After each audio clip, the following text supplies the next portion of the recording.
These are the highlights. Washougal Fly Racing National, all part of the SMX World Championship and Pro Motocross. This is the most beautiful track in all the Pro Motocross Championship. It can be tricky for the riders though, and that led to some unpredictable results. So it's Jorge Prado and Jet Lawrence getting starts. That's no surprise, but watch Chase Sexton on the number one get inside, and that was key. Yeah, knowing this place at Washougal, if you're close, Chase played that one perfect, and it was a big moment of the day. Chase Sexton out front, leading some laps, and he just got better and better as the day goes on. Jet Lawrence makes his way up around Jorge Prado in second place, but yeah, the race was on for the lead, but RJ was doing what RJ does, continue to make his way up, and been really impressive with him the last few weekends. He belongs up in that top 5 every weekend, so good to see him. Jorge Prado, another struggle for him. Not really sure what happened that second moto, but I do know one thing: they're working hard. All those guys at Kawasaki, and another person that was working hard was Jet Lawrence, trying to get around Chase Sexton this early part of this first moto. These guys are that close. Jet would close. He had sections that he was better, but could not get around that number one, and eventually it was going to end up costing him.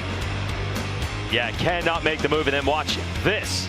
Yep, goes in this corner. We saw a lot of guys, sliding out all day long. This track's super slippery. Jet almost made the pass a couple laps forward in that same corner, but this time got in there, got on the gas, lost the rear end. And this third place, you would think he would be able to get up and possibly get around Eli Tomac, but Eli picked up the pace. A few lappers got in between Jet, and he stayed in that third place. And when you think about what happens at the end of the day, because he wasn't there, huge moment for the days overall.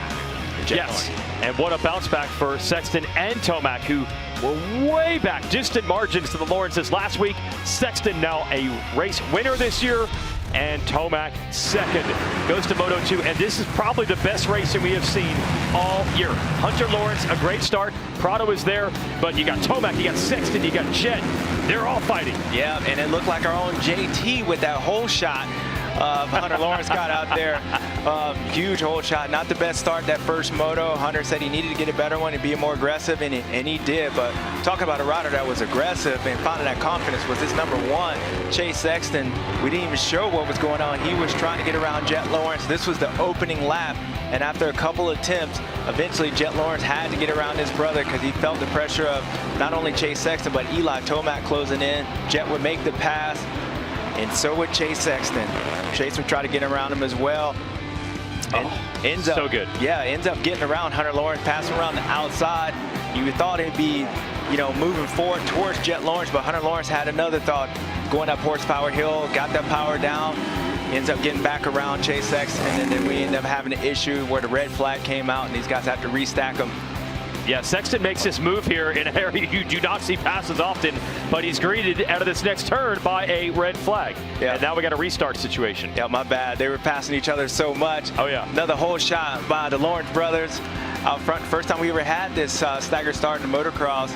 So good one, and the race was on, and you knew Chase Sexton had to make that move around 96 before he let Jet Lawrence go. Eli Tomac tries to follow him, and this was on the opening lap. Chase Sexton makes it in the third corner, then the race was on. Settled in. Eli Tomac's gonna come around. Hunter Lawrence goes around the outside. Eli said, "Excuse me, I'll take that." Gets in third place, and then Hunter had a lonely ride in fourth place after RJ goes down, being close to him, but goes down. Ends up finishing sixth, finishing sixth in this moto. Justin Cooper's going to get around them. And that's it. Jet Lawrence is going to win the moto. Sexton was all over him for a while. Jet pulls away, but the third in the first moto is costly because Sexton goes 1-2. And that is enough for the overall win, and that is significant because Jet Lawrence had not lost an overall this year. Sexton becomes the first guy to beat him. Again, he's the only guy to beat him in overall for 450 motocross dating back to 2023, and we look forward to more battles between those two. And it's good to get Eli Tomac back up there. He ends up on the podium with 2-3 scores. Huge improvement from where Tomac was with the 6th and 9th finishes last time out. Hunter Lawrence, I don't think this is the track for either Lawrence brother, really. He was okay, 4th, but not as good as he had been the last couple weeks. Jet said it's not his track either. Hampshire, Cooper, Marcia, Guillaume, Nichols, and Harrison rounded out the top 10.